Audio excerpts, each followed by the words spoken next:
Alors, j'aimerais faire un dessin. C'est un peu sur le thème Noël. Ouais, Noël, hiver, etc. Je voulais pas que ça fasse trop Père Noël non plus. Et du coup, mon merveilleux mari marrant, qui a toujours de bonnes idées, m'a dit bah vas-y, fais un bonhomme de neige. Dans tous les cas, je savais que je voulais qu'il y ait les animaux, Naiti, Yokai et Sintra sur l'image. Et voilà, du coup, il m'a donné l'idée du bonhomme de neige. Et là, donc, pour le construire, j'avais commencé à faire une base que je trouve trop grosse. Donc, c'est ça aussi l'intérêt du croquis, c'est de chercher, de gommer, de voilà, pas hésiter à gommer, à revoir, à se dire bon bah là en fait ça va pas par rapport à ce que je veux, c'est trop grand. Des fois le fait de faire un truc un peu plus trapu ou quoi, ça aide. Ça vient en faisant, hein, c'est pas inné, mais c'est aussi ça qui va donner un côté plus professionnel et ouais, plus réussi au dessin, c'est aussi le fait de comment est-ce qu'on va le styliser, etc. Les formes qu'on va donner. Et enfin voilà, du coup là je suis en train de faire la base. Et c'est aussi ça l'intérêt du crayonné. J'insiste un peu lourdement, mais parce que quand j'étais petite, je comprenais pas l'intérêt. Moi j'ancrais directement, comme beaucoup d'enfants. Et si jamais je faisais un crayonné par-dessus un ancrage, toujours comme beaucoup d'enfants, mon ancrage était moche en fait parce que je ne faisais que décalquer un truc déjà existant, alors que le but de l'ancrage c'est de venir dynamiser quelque chose. Je pense pas que mon crayonné je vais beaucoup plus l'aboutir que ça, donc ça ne peut pas être un ancrage tel quel, c'est pas assez abouti, on voit rien. Il y a des trucs qui vont pas, c'est plus je place des formes notamment pour les yeux. Et là on va comprendre l'intérêt de venir faire un ancrage, c'est pas seulement de mettre du feutre fin noir, c'est vraiment de venir créer quelque chose quoi. J'hésite parce que je le fais en même temps, donc je sais pas exactement comment gérer les personnages. J'ai pas fait de petits croquis préalables pour savoir où j'allais. Ça pareil, avant de faire le crayonné, en fait on peut faire un tout petit croquis, ou pas petit d'ailleurs, peu importe, mais juste pour savoir vers quoi on va, pour éviter de tâtonner pendant 50 ans, ou alors si on veut noter plusieurs idées. Pardon, je suis assez enrhumé, du coup je respire mal, je parle du nez, et je renifle comme un petit porcinou. Voilà. Donc là, c'est un dessin que je fais comme ça. Je le fais parce que je vais faire une promo sur mon site internet, sur ma boutique en ligne. Je vérifie les mines, elles sont toutes un peu écrasées, donc je cherche celle qui est dans le meilleur état possible. Oui, donc je fais un dessin pour faire parfait, pour faire une promo. Et du coup, ça reste quelque chose dans un contexte privé où je vais faire quelque chose de correct, mais j'ai pas non plus envie de m'embêter pendant 150 ans, j'ai pas le temps pour ça. Et puis j'ai pas envie. Si c'était un dessin pour un truc plus particulier ou pour un commanditaire ou quoi, là il y aurait des validations, je ferais des croquis, j'aboutirais plus, je ferais plus de recherches. Donc j'insiste parce que parfois c'est comme pour une dédicace, ça peut donner l'impression qu'on va vite. Alors qu'en fait, oui, ça va vite et oui, on dit ça a l'air facile. Oui, c'est facile, mais parce que j'ai des milliards d'heures de travail derrière moi. Donc ça devient facile. Mais dès lors que c'est pour quelque chose de plus... comment dire, dans le cadre d'une commande, quoi, ou dans le cadre où j'ai plus d'exigences ou quoi que ce soit, c'est pas que le trait va être plus compliqué, mais tout ce qui est composition, retouche, etc., ça va être une autre salade. Voilà. Donc j'en profite pour montrer mes feutres. En fait, pendant longtemps, j'ai utilisé ceux-là, donc qui sont un petit peu avec cet aspect un peu brillant. Brush Thin Paint SES15C, c'est surtout ça qu'il faut retenir, le SES15C. Et c'est de la marque Pentel, si je ne dis pas de bêtises. Ouais, Pentel. Ils sont super parce que donc ils ont une pointe assez fine qui s'écrase malheureusement rapidement, mais qui permet de faire des très beaux pleins et déliés. Le problème de ces stylos, c'est dommage parce que sinon ils sont super, c'est qu'ils ne sont pas waterproof. Donc si on veut faire de l'aquarelle par-dessus ou simplement si on veut les garder et être sûr que jamais à la moindre goutte de pluie ils soient détrempés, ils ne ressemblent plus à rien, ben c'est foutu avec ce genre de stylo. Du coup, j'ai mis des années à les trouver. Je voyais des collègues les utiliser, mais je ne connaissais pas la marque. C'est les feutres Tombow. Fudenosuke, et en fait c'est le même principe, c'est-à-dire qu'ils ont une pointe bien fine qui permet de faire des beaux pleins et déliés, sauf qu'ils sont complètement waterproof. Et il y a 2 sortes, je sais plus lesquelles, c'est marqué dessus. Il y en a, la pointe est très rigide, je crois que ce sont les bleus, et l'autre elle est beaucoup plus souple, ça donne plus un effet feutre pinceau, et donc vous n'aurez pas le même rendu. Donc, souvent ils sont vendus par 2, donc le bleu et le noir. Pardon, comme ça vous pouvez tester les deux et voir lequel vous convient le mieux. Et ouais, et du coup, moi je les trouve un peu trop souples ceux-là, voilà, là je le sens, c'est... Du coup je vais devoir être plus appliquée pour un peu mieux maîtriser mon trait. Ou alors essayer d'en trouver un autre. J'espère que la pointe elle est bien. Non, elle est complètement écrasée. C'est dommage parce qu'il y a encore de l'encre, mais du coup ça donne envie de ne plus les utiliser. Parce que la pointe est tellement écrasée que ce qu'on recherche avec, la finesse, elle est inexistante. Je vais me débrouiller avec ça. Alors oui, je voulais dire, en fait, tout l'été, j'ai beaucoup travaillé au feutre noir fin pour l'Inktober des musées. Pardon. Et pour mon petit projet BD pour le magazine Pomimo Eldorado. Et pour des commandes de particuliers. J'ai vraiment beaucoup travaillé au feutre avec ces feutres-là. Et là, très récemment, j'ai fait des recherches de personnages pour un autre projet que je voudrais ancrer au Critérium parce que ça fait pas du tout le même rendu. Et en fait, je me suis rendu compte que j'avais ma façon de gérer le Critérium avait évolué et je trouvais que mes traits étaient plus fins, plus détaillés, mieux maîtrisés. Pourtant, ça fait quand même très longtemps que j'utilise le Critérium pour l'ancrage, donc a priori, je pense quand même savoir à peu près ce que je fais. Mais là, vraiment, j'ai senti que ça avait fait un level up. J'étais assez surprise. C'est toujours agréable, en plus, quand on s'y attend pas du tout. On dessine, on travaille, et puis d'un coup, on se dit mais c'est mieux qu'avant. Qu'est-ce qui s'est passé? Et en fait, je pense très fortement que c'est tout simplement... J'ai tellement utilisé le feutre que du coup, le fait de changer de matériel, ben, je ne sais pas exactement comment dire. C'est soit...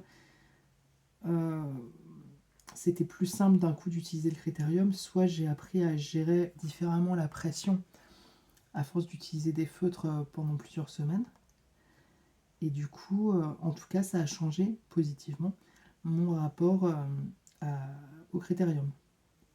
Bref, du coup, je disais ça parce que personnellement, quand j'étais petite, donc mon grand-père peignait énormément, il faisait du crayon, du fusain, etc. aussi. Enfin, c'était pas que de la peinture. Il faisait de l'aquarelle et de l'huile.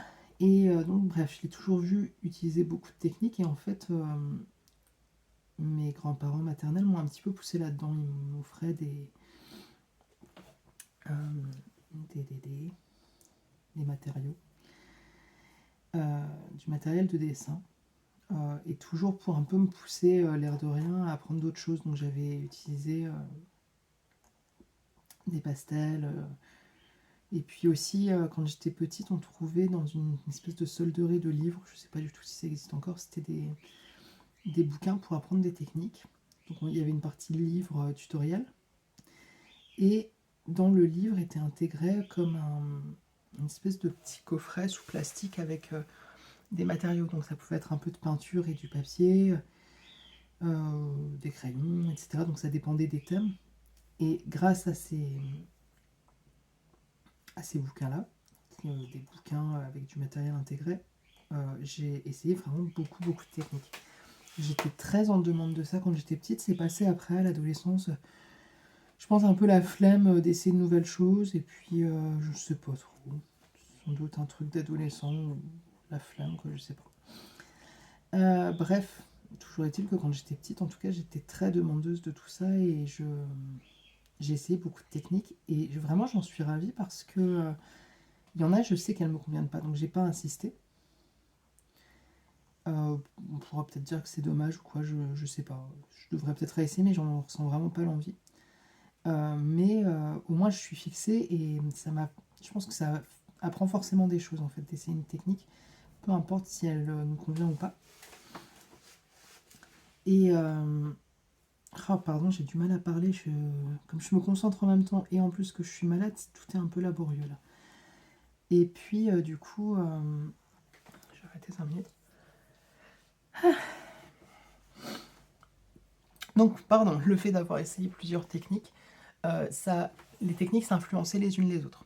Du coup, moi, j'ai appris à utiliser des logiciels, c'était l'équivalent de Photoshop, assez jeune, je crois que j'avais 12-13 ans la première fois que j'ai touché à ça. Donc, à l'heure d'aujourd'hui, ça paraît sans doute un peu absurde de dire j'ai fait des couleurs informatiques dès l'âge de 12-13 ans. Mais à l'époque, c'était pas commun en fait. Personne n'avait de tablette graphique. Elle ressemblait pas trop à ce à quoi elle ressemblait aujourd'hui, en tout cas celle qui était à peu près accessible au grand public. C'était des matériaux peu connus et rares, etc., etc. Donc moi je connaissais absolument... Déjà je connaissais pas grand monde dans mon entourage de mon âge qui dessinait, pour ne pas dire personne. Et... enfin quasiment personne. Et... Et en fait je ne connaissais par contre personne qui avait essayé l'informatique. Bref. Tout ça pour dire que ça, c'était mes années collège. Lycée, comme j'étais dans une classe art plastique, peut-être, bon, on était quand même encore très branché traditionnel, etc. Donc, j'ai pas le souvenir de gens qui faisaient des trucs sur ordinateur. Je me trompe peut-être, je me rappelle plus. Et du coup, arrivé à la fac, là, j'avais monté un fanzine avec mes copains de fac qui se demandaient autant que moi ce qu'ils faisaient là. Et donc, on était plusieurs à beaucoup travailler avec des logiciels équivalents de Photoshop. Et certains, en fait, à part du crayon et éventuellement des feutres, n'avaient testé aucune technique. Et je trouvais ça un petit peu dommage, en fait, parce que l'ordinateur, on peut tout effacer. Du coup, c'est super, mais je trouve que c'est un petit peu dommage de rien avoir essayé avant, de ne pas avoir un peu mis les mains dans la peinture, avoir testé d'autres choses, parce qu'en plus, on n'a pas le même rapport au matériel. Donc ça peut changer beaucoup de choses. Et je sais pas à quel point ma réflexion est pertinente, mais je me dis, là, à l'époque de l'IA, où c'est de plus en plus dur de voir si un dessin est vraiment fait à la main ou pas, ben personnellement, je trouve ça d'autant plus dommage, en fait, de ne pas aller apprendre des techniques traditionnelles. Ça reste mon point de vue. Mais bref, je disais ça parce qu'en fait, les techniques se nourrissaient entre elles, et le fait d'avoir appris à faire de l'aquarelle assez jeune et d'avoir surtout perfectionné ça grâce à mon enseignante d'art plastique au lycée, dont j'ai oublié le nom, désolée madame. En fait, les deux s'auto-influençaient, et du coup, je faisais des trucs parfois à l'informatique qui surprenaient un petit peu les gens en disant mais comment t'as eu ce résultat-là? Et en fait, je répétais quelque chose que j'avais appris en aquarelle en version informatique. Et du coup, ça... Voilà, je sais pas où je veux en venir en fait avec mon blabla, mais c'est juste pour dire que ça s'auto-influence et que des fois ça peut être vraiment positif. Et ça peut vous faire des résultats, ouais, que vous n'auriez peut-être pas trouvé autrement, ou des techniques ou quoi. Et puis, c'est aussi après, on sait pourquoi on aime une technique. Parce que on sait pourquoi on l'a fait en fait, on sait pourquoi on l'a choisi celle-là et pas une autre, alors que quelqu'un qui va directement faire que de l'informatique, ou n'importe quelle autre matière et qui ne voudra vraiment pas se frotter à quelque chose d'autre, je trouve ça un peu dommage, parce qu'en fait, quelque part, c'est passé à côté d'autre chose. Voilà. J'ai l'impression de faire des phrases à rallonge pour dire des trucs vraiment bateaux. Désolée. Et puis, rien à voir, en ce moment, j'ai commencé à regarder l'anime Bakuman. J'avais lu le manga, donc pas en entier, j'ai pas encore fini, mais je lis le manga. Et ça fait des années que je connais Bakuman, le manga.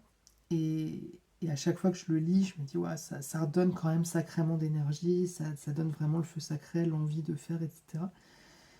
Et c'est super. Alors, on attend toujours la même chose, hein, attention au burn-out, puisque je sais qu'à un moment je lisais ça en mode, ouais, le feu sacré. Et en fait, comme il y a aussi ce truc quand même très japonais de toujours aller plus loin et machin, et très méritant, et donnons tout ce qu'on a. Ben, au bout d'un moment, ça peut quand même vous pousser un petit peu à aller dans le mur aussi. Il y a quand même le personnage à un moment qui... Ah, j'ai spoilé, pardon. Hmm, comment tourner ça? Un des personnages se retrouve avec des problèmes de santé parce qu'il travaille trop. Et après un passage où tout le monde s'inquiète pour lui, bah en fait c'est presque encouragé, c'est waouh, incroyable, il continue malgré tout, qu'est-ce qu'il est méritant. Et enfin, vous en pensez ce que vous voulez, mais non, enfin moi non, je trouve que c'est vraiment n'importe quoi. Et surtout quand on sait qu'au Japon c'est pas si rare que ça qu'il y ait des gens qui meurent sur leur plan de travail, pas que en tant que mangaka, hein, mais voilà, donc bon, voilà quoi, non, je sais pas, faire l'apologie de ça, je suis pas sûre, mais bon, bref. À part ça, Bakuman, c'est vraiment bien, ça montre vraiment des coulisses du métier de mangaka, donc je ne sais pas à quel point c'est daté maintenant, parce que je crois que ça se passe dans les années 2000, et sans doute qu'il y a plein de trucs qui ont évolué, qui ne se passent plus comme ça aujourd'hui, mais ben, je pense que ça reste quand même super intéressant, et il y a quand même énormément de points communs avec la vie d'un dessinateur de BD français, francophone, franco-belge, je sais pas, enfin bref, peu importe, d'un autre pays que le Japon. Et du coup, moi je pense que c'est vraiment une bonne lecture si vous faites de la BD, si vous voulez en faire. Et voilà, et ça donne vraiment la force. Et bref, tout ça pour dire que j'ai commencé à regarder l'animé, je bloquais un petit peu, j'avais peur que ce soit pas bien et je me disais un petit peu, c'est quand même, c'est pas que c'est contemplatif, mais c'est pas un manga d'action, hein, ça c'est sûr. Donc je me demandais un petit peu qu'est-ce qu'ils ont fait avec ça, quoi. Ça me paraissait un peu compliqué d'en faire un animé, j'avais peur que ce soit hyper kitsch. Et en fait, par moments, c'est un peu kitsch. Moi, je trouve le générique quand même. Voilà. Mais bon, ça reste mon humble avis. Mais en fait, à côté de ça, comme le côté animation et la durée des animés, enfin des épisodes, peuvent créer de l'espace, mais en fait, parfois, ils ont rajouté des infos et au lieu de broder sur des trucs personnels ou quoi, ou la relation avec les parents, ou la relation avec la copine, ou machin, ou truc, mais en fait, ils en profitent pour montrer des trucs qu'on n'a pas l'occasion de voir dans le manga. C'est des petits trucs, mais sur les dessinateurs, sur comment ils font, etc. Et je pense par exemple au Japon, je sais pas si ça se fait encore, ça m'étonnerait un petit peu avec l'informatique, etc. aujourd'hui, mais quoi que j'en sais rien en fait. Mais à une époque, les mangaka achetaient des magazines de documentation, donc par exemple, ça allait être plein d'immeubles, plein de maisons, il y avait des nuages, des trucs comme ça, et donc ça fait de la documentation. Si on doit reproduire un objet, un bâtiment ou quoi que ce soit, il y avait des catalogues entiers pour ça, exprès pour ça. Et en fait, je me trompe peut-être, ça fait un petit moment que j'ai lu le manga, mais je n'ai aucun souvenir d'avoir vu ça dans le manga. Et là, on le voit dans l'anime, par exemple. Alors ça se trouve, je dis n'importe quoi, peut-être qu'on le voyait déjà, mais j'ai cette impression quand même que du coup, dans l'anime, ils en ont profité pour ajouter des choses par rapport au manga, et c'est plutôt chouette, quoi.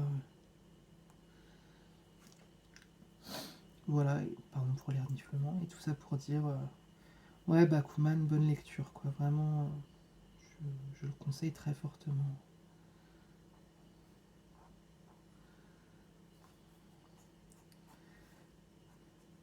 C'est dingue, mon feutre, il paraît très fin comme ça, mais là, à l'utiliser, je trouve que la mine s'écrase, je trouve que mon trait est grave, enfin, je suis un petit peu...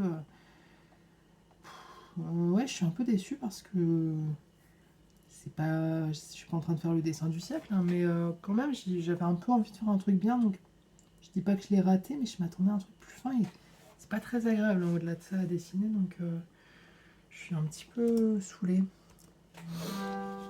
Mais bon, c'est la vie, c'est pas très grave. Mais quand même, je le saurai pour la prochaine fois. Donc comme c'est pour mon code promo pour mon site internet, donc du coup c'est pour la boutique de mon site internet, c'est avec le code.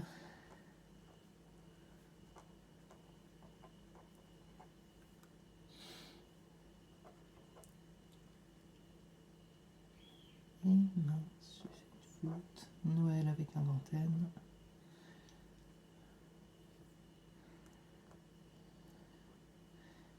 Noël. Aleximé, tout attaché. Voilà.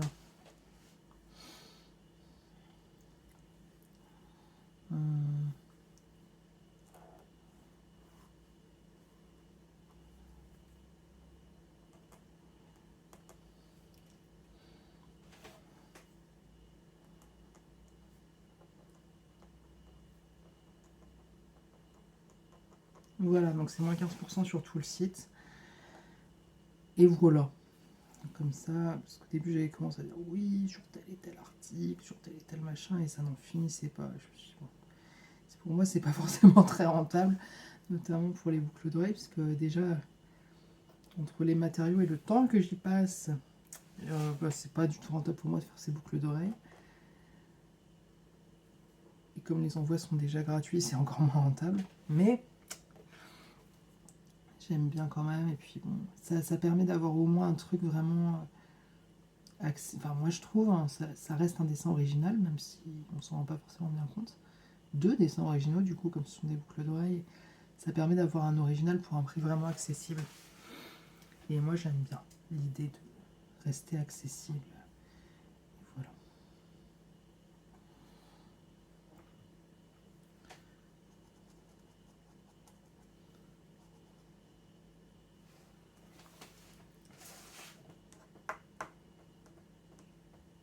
Ouais, j'aime bien parce que du coup ça fait pas trop Noël, je voulais pas trop que ça fasse un effet Père Noël Coca-Cola. Du coup je suis contente.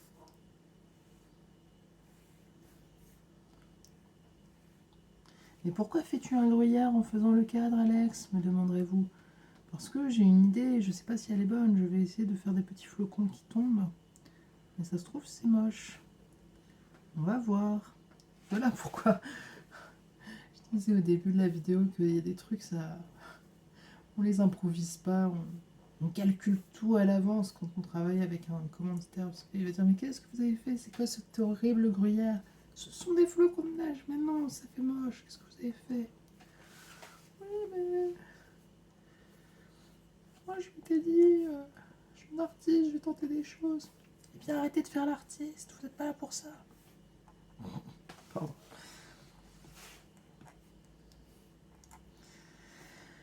Ah misère. C'est la fièvre.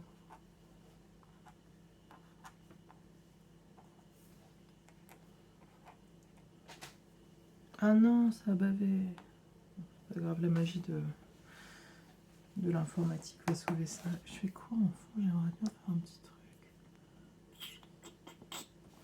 Des petits sapins. Ça fait tellement cliché, mais ça marche. C'est bien des fois les clichés au moins pour les créations artistiques, je veux dire. On comprend... ça permet de faire des codes en fait que tout le monde peut comprendre tout de suite. Ah, des sapins, c'est l'hiver, Noël. Mais il n'y a aucun sapin près de chez toi. Oui, mais comme ça on a compris. Alors là, je viens de faire un truc qui est potentiellement très bête. C'est que là, mon sapin, là, ici, là, il est super proche de la pâte et je pourrais rattraper ça à la couleur, donc je m'inquiète pas trop, c'est pas grave. Mais là, pour un original, je trouve que ça fait très moche ce que je viens de faire, parce que du coup, ça vient vraiment gêner la lecture, on ne comprend plus. Enfin, peut-être qu'on comprend, mais ça gêne. La pâte, le trait long, on se dit qu'est-ce que c'est que ce truc? Et là, eh bien, si je pouvais faire un CTRL Z, je le ferais. Donc toujours faire attention à ce genre de... ce qu'on peut appeler des coquilles, en fait, quand un trait vient en gêner un autre, etc. Des fois, vraiment jouer, quitte à pencher des trucs, tant pis si c'est pas réaliste, mais pour pas gêner les formes, quoi. C'est vraiment... c'est parfois compliqué, mais il faut avoir ça en tête. Ah pareil, ça, ici, il y a des trucs qui se gênent. Là, on pourrait croire que c'est une partie du corps du vrai chat, pas du bonhomme de neige. Là, on a l'écharpe, donc je vais élargir le trait pour essayer de bien faire un plan bien distinct. Mais ça reste de la bidouille, quoi. Si j'avais pu faire autrement, j'aurais fait autrement. Là, c'était un peu bébête de ma part. Et ouais, ça je le faisais pas avant, mais le côté de venir... Enfin, je le faisais pas avant, ça dépend.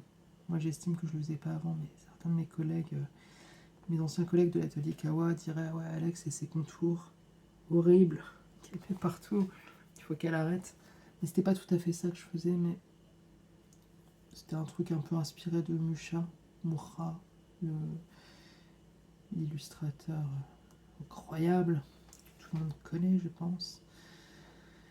Bref, là j'aime bien faire des contours parfois pour le premier plan et laisser l'intérieur comme ça. Avant j'aimais pas du tout. Je trouve vraiment, je voyais ça des fois dans des BD, je me dis mais quelle drôle d'idée. Mais je trouve que parfois ça peut donner un petit style sur une illustration. Ça dépend. Il faut voir dans quel contexte, il faut voir si c'est maîtrisé ou pas. Sur une scène d'action ça marche pas trop parce que ça fige. Mais pour un truc un peu contemplatif ou premier plan ça peut être pas mal, je trouve. Parce que ça ressort bien.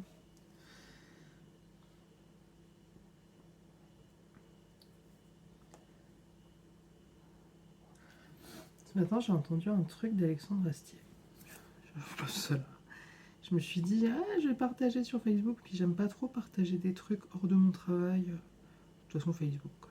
Et sur Instagram, comme j'ai pas de smartphone pour aller sur Internet, et ben, je peux pas le faire. Il y a plein de trucs sur lesquels je suis limitée.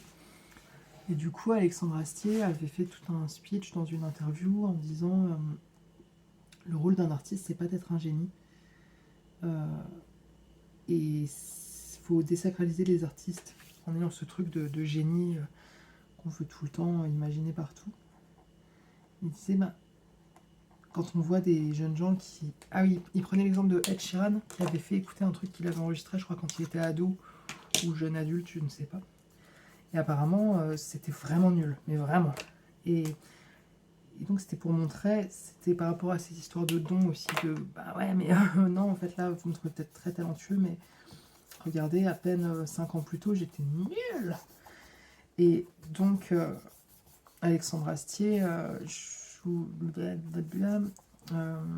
mon dieu, j'y arrive plus, rebondissait là-dessus pour dire, ben en fait, ouais, non, derrière ce pseudo élan de génie, il y a du travail. Ça, c'est une phrase qu'on entend tout le temps, que certains ne veulent pas entendre, de ah, moi, j'y arriverai jamais. As-tu essayé? As-tu passé actuellement 10 000 heures à faire ça? Non, eh bien alors. Bref. Et du coup, voilà, il parlait de ça, il disait, et quand bien même, en fait, la personne est vraiment un éclair de génie, ou soit tout simplement un génie et réussit tout ce qu'elle fait du premier coup, en gros, il disait, mais on s'en fout, en fait, la question n'est pas là, la question c'est de créer, c'est d'y aller, c'est machin, et peu importe, en fait, si c'est fait en... Si c'est réussi au bout de 70 000 essais, ou au bout de un essai, on s'en fout un peu. Et voilà, et du coup je partage cette information parce qu'Alexandre Astier dit globalement des choses très intéressantes. Et je me suis dit, bah, c'est vrai. En fait, on s'en fout que ce soit réussi du premier coup. Après, ça dépend si on a le temps ou pas, bien sûr. Dire si on se donne, j'en sais rien, on dit, dans 2 ans je suis professionnel et qu'on en est toujours au stade bonhomme bâton au bout de 2 ans, c'est vrai que ça va être problématique, ça c'est sûr. Mais après, pour le public, c'est ce truc de désacraliser les artistes, en effet, de... Je sais pas, de vouloir trouver un truc de génie, etc. là-dedans. Ça va, quoi. Nous sommes tous des humains faillibles, avec nos capacités, nos forces et nos faiblesses. Bref, je m'arrête là. La suite, je vais faire une mise en couleur informatique, donc on n'aura pas la petite vidéo avec mes petites papates qui avancent là-dessus. Et voilà. Parce que, pourquoi je fais une mise en couleur informatique? Parce que je veux des couleurs très informatiques, bien lisses, et pas pétantes, mais assez saturées. Et je sais que j'arriverai pas à avoir ça à l'aquarelle, ou alors que ça va être compliqué, fastidieux, et j'en ai pas envie.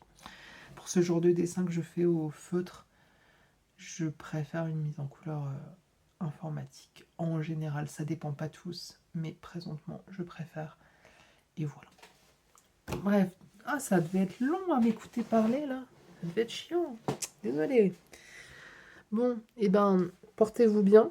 Vous pouvez utiliser mon code promo Noël Aleximé pour avoir moins 15% de réduction sur toutes vos commandes sur mon site internet. alexime.com avec un trait d'union ici. Donc trait d'union, c'est le tiret du 6. Ça m'énerve qu'on dise tiret du 6 parce que ça a un nom, c'est un trait d'union. Ça n'a aucun sens de dire tiret du 6, à mon sens. Voilà. Bonne commande si vous en faites. Merci par avance. Bon dessin si vous en faites. Bon courage. Et puis, très très très à l'avance, des bonnes fêtes de fin d'année. Bisous. Ah oui, j'ai quand même oublié un truc important.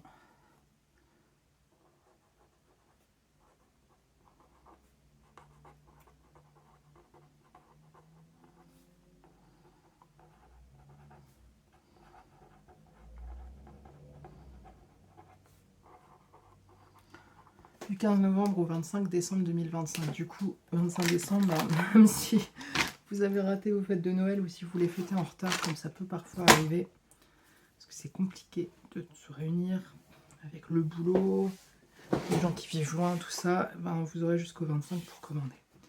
Voilà, comme ça, il y a quand même un peu le temps.